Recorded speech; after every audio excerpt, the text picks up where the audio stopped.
எத்தனை காலம் வெட்கம், எத்தனை காலம் அவமானம், எந்த இடத்திலையும் போய் தலையை தூக்க முடியல. இத பார்த்துட்டு அப்பா சும்மா இருக்கிறார் நினைக்கிற, இத பார்த்துட்டு அப்பா சும்மா இருக்கிறார் நினைக்கிற. ஓ ராதா நாமா ரீகா மாமா சேரே மாமா ரேலே காடாரா. ஆமே, உங்க பிரச்சனை 4-40 பிரச்சனையா, அந்த 40க்கு பின்னாடி கர்த்தர் ஒரு சொல்யூஷன் அனுப்ப போகிறார். கர்த்தர் சொல்யூஷன் அனுப்ப போகிறார். எத்தனை பேருக்கு இந்த வார்த்தை கர்த்தர் இன்று என்னோடு பேசுகிறார், என்னோடு பேசுகிறார். ஹalleluya.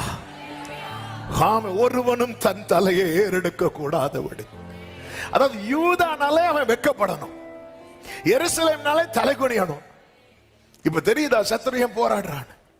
ஒருவனும் தன் தலையை ஏறெடுக்க கூடாதபடி அந்த கொம்புகள் யூதாவை சிதறடித்ததே அவைகளுக்கு பயமுறுத்துகிறதற்கும் யூதாவின் தேசத்தை பாழாக்க தங்கள் கொம்பை எடுத்த ஜாதிகளுடைய கொம்புகளை விழ தள்ளுகிறதற்கும்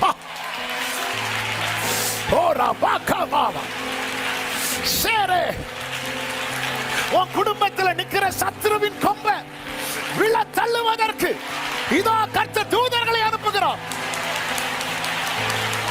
ஆர்ப்பரி சபையே, எரிகோ விழும், கோலியாத் விழுவான். சேரேல இவர்கள் என்ன செய்ய வருகிறார்கள்? சேனைகளின் கர்த்தருடைய வைராக்கியம் இதை செய்வதை. ஆமென். அவைகளை விழ தள்ளுவதற்கும், விழ தள்ளுறதுக்கு முன்னாடி பயமுறுத்துறதுக்கும். ஹalleluya. ஆமென். தேவனுடைய நீதின்னு பைபிள்ல நிறைய இருக்கு. அதுல ஒன்று என்ன தெரியுமா?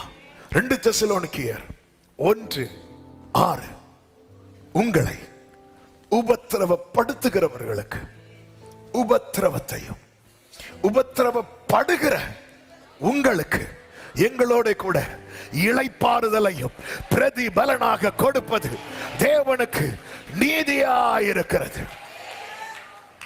ஆமென். இன்னைக்கு உங்க குடும்பத்தில் எழும்பி நிற்கிற சத்துருவின் கொம்புகள் எது? எது? தலையே வெளியே காட்ட முடியல, தலை தூக்க முடியல. ஒருவனும் தன் தலையை தூக்காதபடிக்கு அந்த கொம்புகள் யூதாவை சிதறடித்ததே, சிதறடிச்சதே. என் பிள்ளைக்கு இவன் இப்படி பண்ணிட்டானே, என் பிள்ளை. சில பெற்றோர் புலம்புவாங்க பாருங்க, என் பிள்ளைய மட்டும் எழுப்பி விட்டு. ஆமென். சில பெற்றோருடைய வேதனை. இந்த ஒரு டீச்சர் என் பிள்ளைய மட்டும். ஆமென். கடந்த நாள்ல ஒருத்தங்க வந்து சொன்னாங்க, அவங்க அந்த பிள்ளையோட ஸ்கூல் டீச்சர் எல்லா ஃப்ரெண்ட்ஸ் இவகிட்ட பேசாத, இவகிட்ட பேசாத, இவகிட்ட பேசாதேன்னு சொல்லி வைக்க வச்சாங்க. இதனால அந்த பிள்ளை ஸ்கூலுக்கே போக மாட்டேன். ஆமே. அப்படியே மனசுல. ஆமே. ஒரு தகப்பனார் இப்படி தான் சொன்னார். அவங்க பையனை ஒருத்தங்க இப்படி பண்ணிட்டு இருந்தாங்க. ஆமா சொன்னாங்க, பாஸ்டர் போய் 2 கொடுத்துடலாமோ. என்ன இருக்கோ தாங்க, உட்காருங்க. பிள்ளைக்கு ஒண்ணுன்னா. ஆமே. இது என்ன? இதான் சிதறடித்த கொம்பு. இனி இது என்ன செய்யணும் கேட்கல. ஏன்னா அவர் வைராக்கியம் கொள்ள ஆரம்பிச்சிட்டார். ஆண்டவரே, இவைகள் என்ன செய்ய வருகிறார்கள்? உன்னை சிதறடிச்சது பாரு, உன்னை தலை தூக்க விடல பாரு. அதை பயமுறுத்துவதற்கும் தங்கள் கொம்பை யூதாவின் தேசத்தை பாழாக்க தங்கள் கொம்பை எடுத்த ஜாதிகளுடைய கொம்புகளை விழ தள்ளுகிறதற்கும் இவர்கள் வந்தார்கள். இந்த பகல் வேளையில ஆமென். கர்த்தர் தருகிற வார்த்தை இது. அப்ப கர்த்தர் தான் எழுந்தருளை கிரியை செய்யணும். உங்க குடும்பத்தில் எந்தெந்த கொம்புகள் உயர்ந்திருக்கிறது, தலை ஏறெடுக்க கூடாதபடிக்கு. ஆமா, எழுதுறவங்க அதை எழுதுங்க. அந்த கொம்புக்கு பேர் எழுதுங்க. அதை விழத்தள்ளும்படியான கிரியை கர்த்தர் நடப்பிக்க. அதை விழத்தள்ளும்படியான ஏங்க ஒரு உடன்படிக்கை பெட்டியை தூக்கி தாகோனுக்கு முன்னாடி வச்சாங்க. வேற ஒண்ணுமே செய்யல. தாகோன் கோயில். வெளியே இருக்கிறவங்க எல்லாரும் என்ன சொல்லுவாங்க தெரியுமா? அது தாகோனுடைய கோயில். எல்லாரும் என்ன சொல்லுவாங்க? அந்த உடன்படிக்கை பெட்டி ஆசரிப்பு கூடாரத்தில் இருக்கும்போது என்ன சொன்னாங்க தெரியுமா? அது கர்த்தருடைய கோயில். அந்த உடன்படிக்கை பெட்டி இப்ப எங்க இருக்கு? தாகோன். இப்போ உண்மையிலேயே ஜீவனுள்ள தேவனுடைய பிரசனம் நிறைந்தது உடன்படிக்கை பெட்டியில். ஆனா அது இருக்கிற இடம் தாகோனுடைய கோயில். அது உடன்படிக்கை பெட்டி உள்ள இருந்து சொன்னாலும் பேசுறவங்க என்னதான் பேசுவாங்க? நீங்க ரட்சிக்கப்பட்டு அபிஷேகம் பெற்றவங்களா இருந்தாலும் உங்க குடும்பம் கடன்ல இருக்கும்னா எல்லாரும் என்னதான் சொல்லுவாங்க தெரியுமா? சொல்லுங்க சத்தமா. கடன்கார குடும்பம். நீங்க நஷ்டத்தின் மேல நஷ்டம் அடைகிறீங்கன்னா அந்த ஒரு குடும்பம் என்ன பண்ணாலும் நஷ்டம் இருக்குமே. உங்களுக்கு அபிஷேகம் பேச்சு போடல் ஆகாது. உங்க அழைப்பு அது வெளியே தெரியாது. உங்க மேல உயர்த்தப்பட்டிருக்கிற கொம்பு தான் பேசப்படும். கொம்பு தான் பேசப்படும். இந்த கொம்பை விழ தள்ளுறதுல கர்த்தர் வைராக்கியமா இருக்கிறார்.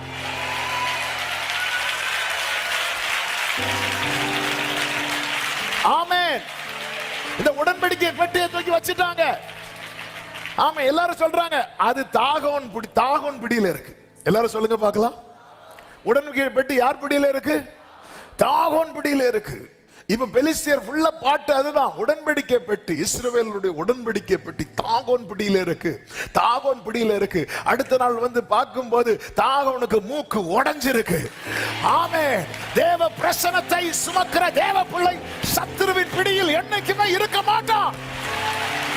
தேவ பிரசன்னத்தை சுமக்கிற தேவ பிள்ளை சத்துருவின் பிடியில என்னைக்குமே இருக்க மாட்டான். ஆமென். சொல்லுங்க பார்க்கலாம். ஹalleluya. ஆமென். ஆமென். கர்த்தருக்கு மகிமை. தாகோனுக்கு முன்னாடி கொண்டு போய் வைக்கப்பட்டது உண்மைதான். ஆனா என்னைக்குமே இருக்க மாட்டான். ஒரு விசை விழுந்த போது அவங்க திரும்ப தாகோன் சிலை என்ன பண்றாங்க? எடுத்து நிறுத்தி வைக்கிறாங்க. ஆமென். ஹalleluya. முதல் அடி லைட்டா விழுந்துச்சு. அப்பவே இவங்க என்ன பண்ணிருக்கணும் தெரியுமா? உடன்படிக்கை பெட்டியை வெளியே கொண்டு வந்திருக்கணும். இவங்க என்ன பண்றாங்க? தாகோன் சிலைய திரும்ப நிமித்தி வைக்கிறாங்க. அடுத்த நாள் வந்து பார்த்தா மூக்கே உடைஞ்சு போச்சு. இவங்க பார்த்தாங்க இந்த பெட்டி தாகோன் பிடியில இல்ல, தாகோன்டா இந்த பெட்டி பிடியில இருக்கு. நல்ல கைகளை தட்டி ஆண்டவருக்கு மகிமை. சகரியாவில் ஒரு வார்த்தை இருக்கு பாருங்க. சாரி, மீகா தீர்க்கதரிசன புஸ்தகம் 5வது அதிகாரம், மீகா 5வது அதனுடைய கர்த்தருக்கு மகிமை உண்டாவதாக. ஆமென். 3வது வசனத்துல இப்படி சொல்லப்பட்டிருக்கிறது. ஆனாலும் பிரசவிக்கிற மட்டும் அவர்களை ஒப்பு கொடுப்பார். என்ன வார்த்தைங்க! ஆண்டவரே, இந்த உடன்படிக்கை பற்றி ஒப்பு கொடுத்துட்டீங்களா? இல்ல. பிரசவிக்கிற மட்டும் அவர்களை ஒப்பு கொடுப்பார். அப்ப அந்த பிரசவ பெயின் இருக்கு தெரியுமா? ஆமென். எல்லாரும் வலி மாற ஜெபம் பண்ணும் போது கன்சீவா இருக்கிறவங்க எதுக்கு தெரியுமா ஜெபம் பண்ண சொல்லுவாங்க? வலி பாஸ்டர், வலி வரல. ஆமென். சில வலிக்காக உங்களை ஜெபம் பண்ண வைக்கிறார். சில வலி வந்தாதான் வலி வரும். ஆமென். ஆண்டவரே, என்ன ஒப்பு கொடுத்துட்டீங்களே? இல்ல, நீ தப்பா நினைச்சிட்டு இருக்கிற. நீ இருப்பது தாகோன் பிடியில நினைச்சிட்டு இருக்கிற. பிரசவிக்கிறவள் பிரசவிக்கிற மட்டும் ஒரு டைம் லைன் இருக்கு. நல்ல கரங்களை தட்டி அப்படியே தூக்கி கொடுத்துட்டார் நினைக்கிறியா? சீயோனோ, ஆண்டவர் என்னை மறந்தார், கர்த்தர் என்னை கைவிட்டார் என்று சொல்லுகிறாள். ஸ்திரீயானவள் தன் கற்பத்தின் பிள்ளைக்கு இறங்காமல் தன் பாலகனை மறப்பாளோ? அவளே மறந்தாலும் நான் உன்னை மறப்பது இல்லை. என் உள்ளம் கையிலே உன்னை வரைந்திருக்கிறேன். உன் மதில்கள் எப்போது எனக்கு முன்பாக. பிரசவிக்கிறவள் பிரசவிக்கும் மட்டும். அந்த டைம் வரும் பாருங்க, அந்த நாள் வரும் பாருங்க. அப்படியே கீழே படிச்சீங்கன்னா 9வது வசனத்துல கர்த்தர் சொல்லுகிறார், உன்னுடைய கை உன் விரோதிகளின் மேல் உயரும்.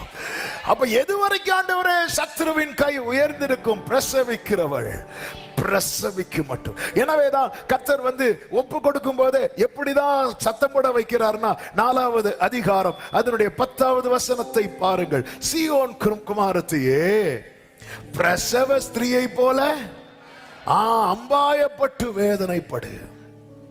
நீ இப்பொழுது நகரத்தில் இருந்து புறப்பட்டு வெளிகளில் தங்கி பாபிலோன் வரைக்கும் லேபர் வார்டு வரைக்கும் கொண்டு போகப்படுவாய். அங்கே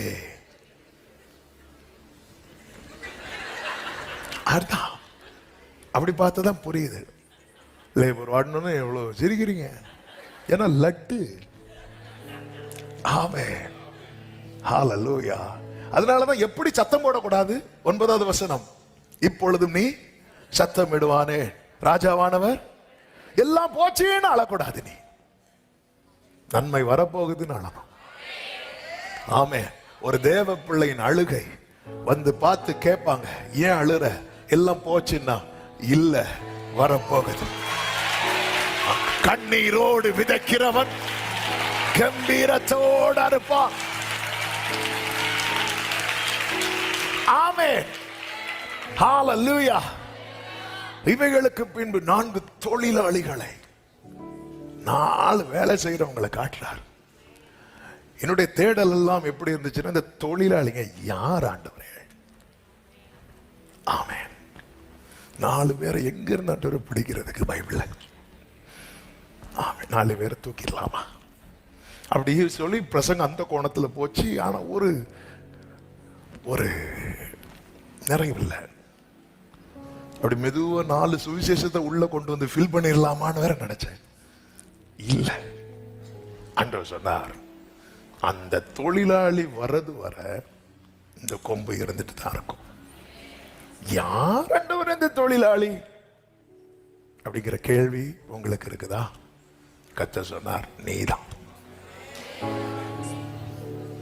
நீதான், நீங்கதான். நீங்க கர்த்தருடைய வேலைக்கா எழும்புறது வரைக்கும்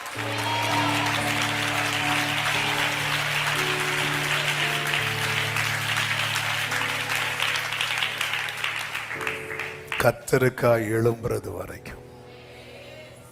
ஒரு சில வருஷத்துக்கு முன்னாடி ஒரு செய்தி கொடுக்கப்பட்டது. உன் குடும்பத்தின் ஷம்மா நீதான். அதே போன்ற ஒரு செய்தியை தான் இன்னைக்கு ஆவியானவர் பேசுறார். ஆமென். ஏன் அந்த செய்தியை நான் ரிமைண்ட் பண்ணேன்னா, போன வாரம் கூட ஒருத்தங்க அந்த செய்தியை வச்சு சாட்சி சொன்னாங்க. இந்த 4 கொம்பு யாரோ விழத்தெழுவான்னு பார்த்துட்டு இருக்காங்க. நேற்று இந்த செய்தி, ஆண்டவரே 1 வாரம் ஆச்சு ஆண்டவரே, ஆவியானவர் சொன்னார், நான் உன்னை கொண்டு. ஏசாயா 41வது அதிகாரம் 14, 15, 16 வசனத்துல, யாக்கோபு என்னும் பூச்சியே, இஸ்ரவேலின் சிறுகுட்டமே, பயப்படாதே, நான் உனக்கு துணை நிற்கிறேன் என்று கர்த்தரும் இஸ்ரவேலின் பரிசுத்தருமாகிய உன் மீட்பர் உரைக்கிறார். இதோ போரடிக்கிறதற்கு நான் உன்னை புதிதும் கூர்மையுமான பற்களுள்ள இயந்திரமாக்குகிறேன். நீ மலைகளை மிதித்து நொறுக்கி குன்றுகளை பதருக்கு ஒப்பாக்கி விடுவாய், அவைகளை தூற்றுவாய். அப்பொழுது காற்று அவைகளை கொண்டு போய் சுழல் காற்று அவைகளை பறக்கடிக்கும். நீயோ கர்த்தருக்குள்ளே களி கூர்ந்து இஸ்ரவேலின் பரிசுத்தருக்குள்ளே. அப்ப ஒரு பூச்சிதான், ஆனா கர்த்தர் உருவாக்குறார் பாருங்க. மலைகளை மிதிக்கவும் குன்றுகளை பதருக்கு ஒப்பாக்கவும் கர்த்தர் உன்னை தான் எழும்ப பண்ணுகிறார். ஆமென். உங்க குடும்பத்தில் அந்த உத்தரவாதம் எடுக்கிற நிலையில, ஆமென், இன்னைக்கு நீங்க எழும்பிதான் ஆகணும். வேதத்துல 3 நபர்களை உங்கள் மத்தியிலே, ஆமென், சத்துருவை சிதறடிக்க கர்த்தர் கையில் எடுத்த 3 நபர்கள். ஆமென். 3 பேரையும் நான் ஃபர்ஸ்டே சொல்லிடுறேன். செய்தி 3 பேரையும் டீட்டெயிலா சொல்ல முடியாது, டைம் இல்லை.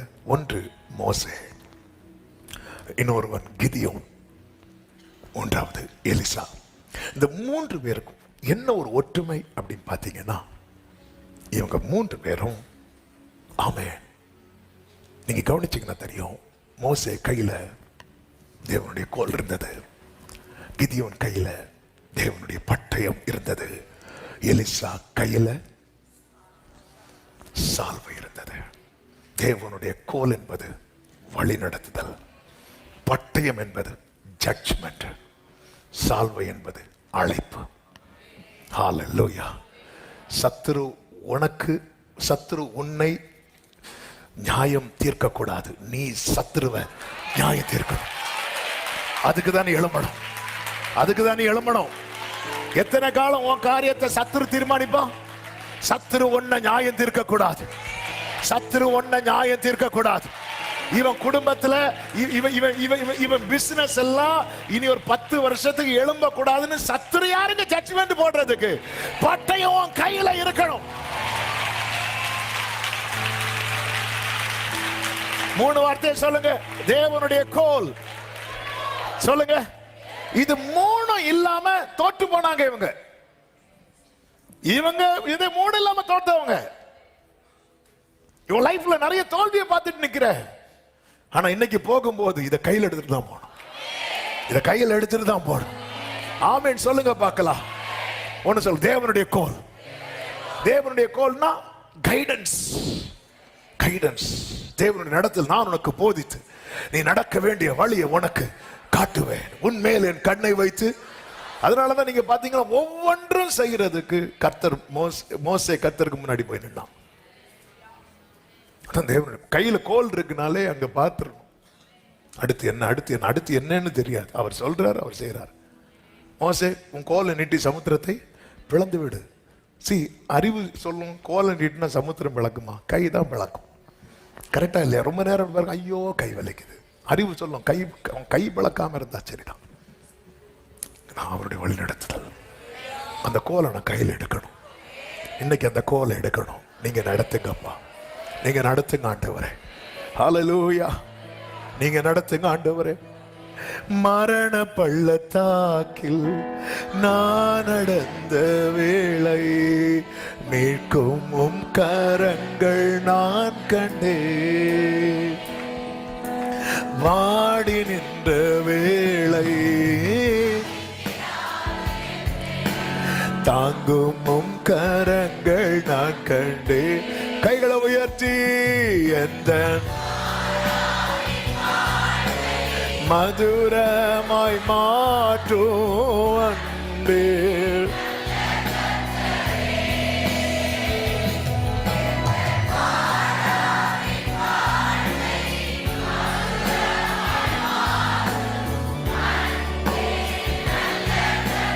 ஆமென். ஆயிரம் Glory Sharalabadhanara நல்ல வினேசராய் நல்ல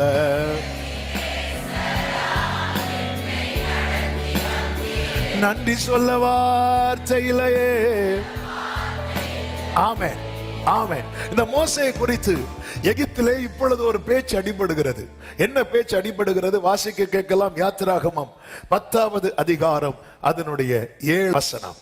அப்பொழுது பார்வோனுடைய ஊழியக்காரர் பார்வோனை நோக்கி, எந்த மட்டும் இந்த மனுஷன் நமக்கு கண்ணியா இருப்பான், தங்கள் தேவனாகிய கர்த்தருக்கு ஆராதனை செய்ய அந்த மனிதரை போக விட்டுருங்க. எகிப்து அழிந்து போனதை நீர் இன்னும் அறியவில்லையா?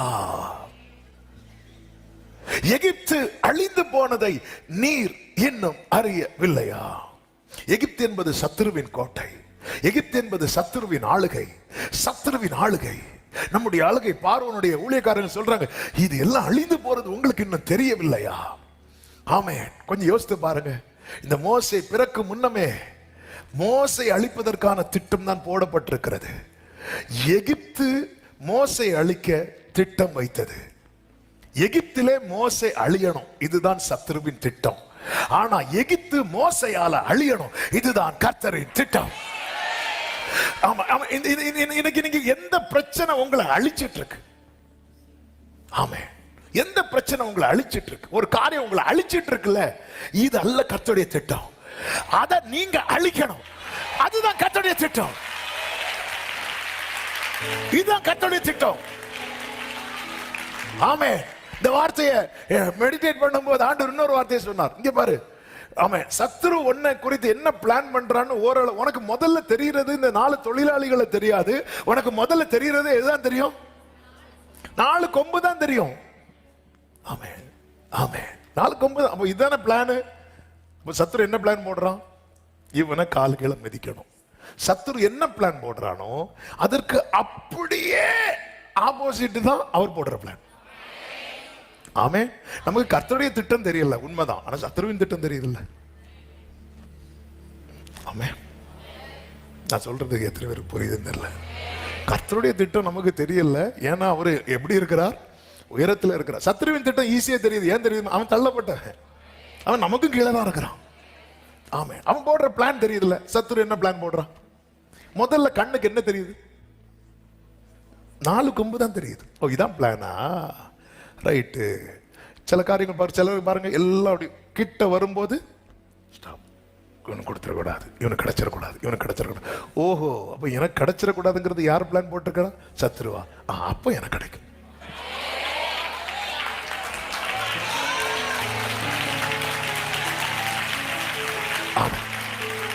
இவனை படுக்கையில இருந்து எழும்ப விடவே கூடாது.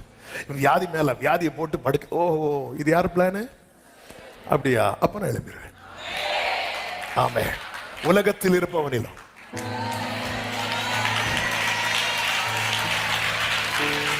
உங்களோடு இருக்கிறவர். எகிப்திலே மோசே அழிவது சத்ருவின் திட்டம். எகிப்து மோசையால் அழிவது தேவனுடைய திட்டம். ஆமே. இந்த வார்த்தையை பேசும்போது இன்னைக்கு நீங்க எதால நீங்க ரொம்ப ரொம்ப ரொம்ப ரொம்ப ரொம்ப ரொம்ப சிரமப்பட்டுட்டே இருக்கிறீங்க? ஆமே. உங்களை குறித்து சத்துரு போடுற திட்டம் என்ன? சில நேரத்தில் டைரக்டாவே சவால் விடுவோம்.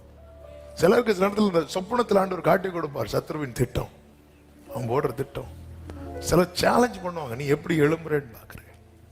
எத்தனை எத்தனை எத்தனை எத்தனை சில நேரத்தில் நம்ம மாம்சீகத்துக்கு இடம் கொடுக்க போய் நமக்குள்ள இருந்தே சில நேரத்தில் அவன் வந்து பேசுவான். அவ்வளவுதான், உன் கதை இதோட முடிஞ்சது. அதனாலதானே மீகா சொல்லுகிறார், ஏ சத்துருவே, எனக்கு விரோதமாய் சந்தோஷப்படாதே.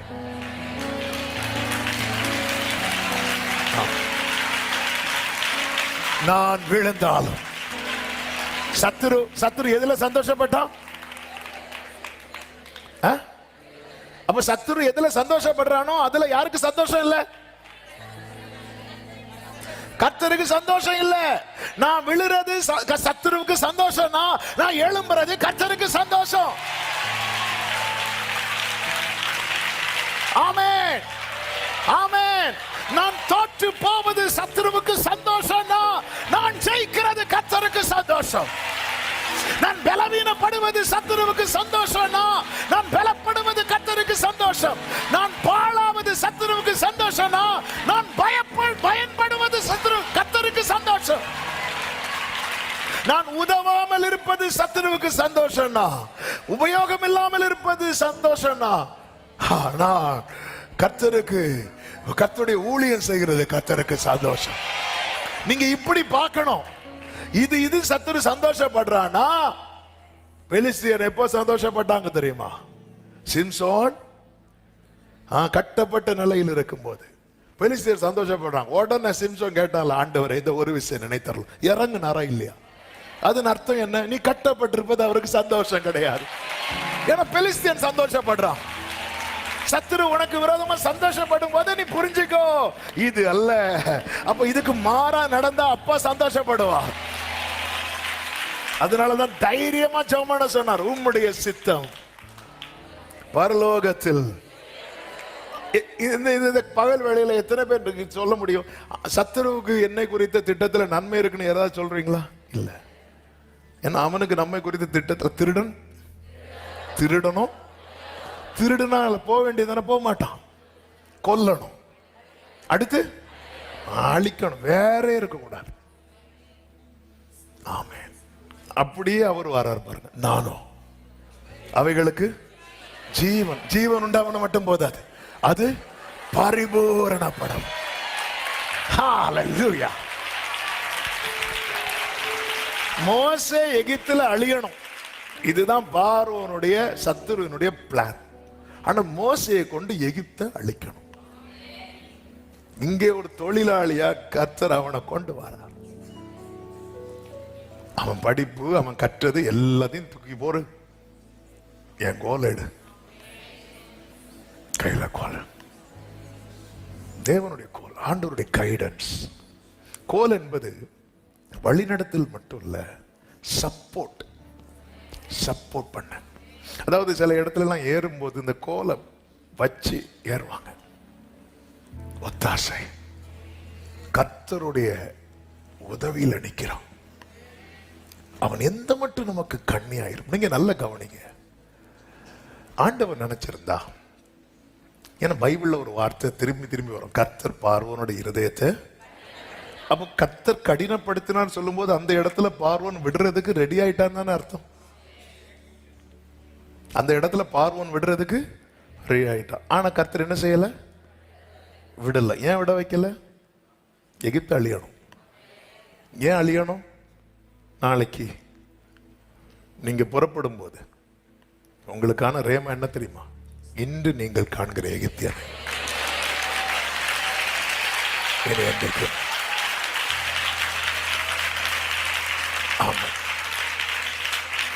ஆண்டவர் சில பிரச்சனை கொஞ்சம் டிலே ஆகுதா, டோன்ட் வரி.